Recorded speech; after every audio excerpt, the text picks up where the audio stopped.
Касым-Жомарт Токаев Азербайжандын президенти менен телефон аркылуу сүйлөштү. Илхам Алиев Казакстанга ыкчам издөө, куткаруу иштери жана Актауга жакын жерде кыйраган учакта жабыркагандарга жардам көрсөткөндүгү үчүн ыраазычылык билдирди. Президенттер каза болгондордун үй бүлө мүчөлөрүнө жана жакындарына көңүл айтып, колдоо сөздөрүн айтышты. Касым-Жомарт Токаев казакстандык тарап авиакырсыктын бардык жагдайларын ар тараптуу жана объективдүү каттоо үчүн бардык күч аракетин жумшайт деп ишендирди. Казакстандын президенти Владимир Путин менен бул багыттагы иштерди талкуулады. Мамлекет башчылары Казакстан менен Орусиянын жарандарынын кайгылуу курмандыгына байланыштуу көңүл айтышты. Касым-Жомарт Токаев белгилегендей, өкмөттүк комиссия Азербайжан, Орусия жана Бразилиянын адистерин тартуу менен иликтөөнү улантып жатат. Мындан тышкары учак кырсыгына байланыштуу мамлекет башчы жыйын өткөрдү. Анда Касым-Жомарт Токаев тез жардам кызматынын ыраттуулугун жана ыкчамдыгын белгиледи.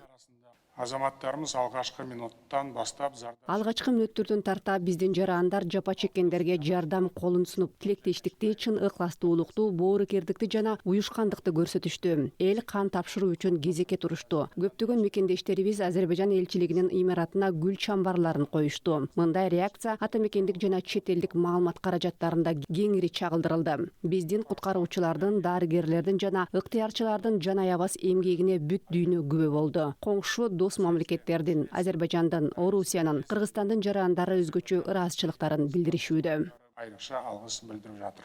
Мамлекет башчысы өкмөттүк комиссияга каза болгондорго бардык зарыл медициналык жана психологиялык жардам көрсөтүүнү камсыз кылууну, ошондой эле каза болгон казакстандыктардын жакындарына өзгөчө көңүл бурууну тапшырды. Мындан тышкары мамлекеттик органдарга өлкөдөгү авиациялык коопсуздуктун абалын текшерүү тапшырмасы берилди. Президент азербайжандык Азал авиакомпаниясынын жүргүнчүлөрүн куткарууда эрдик жана кесипкөйлүк көрсөткөн казакстандыктардын жоон тобун сыйлады. Алар өзгөчө кырдаалдар министрлигинин кызматкерлери, дарыгерлер, милиция кызматкерлери, Маңгыстау райондук электр тармактар ишканасынын жана Актау эл аралык аэропортунун кызматкерлери. Алгачкы минуттан баштап боюнча толукканды маалымат берди.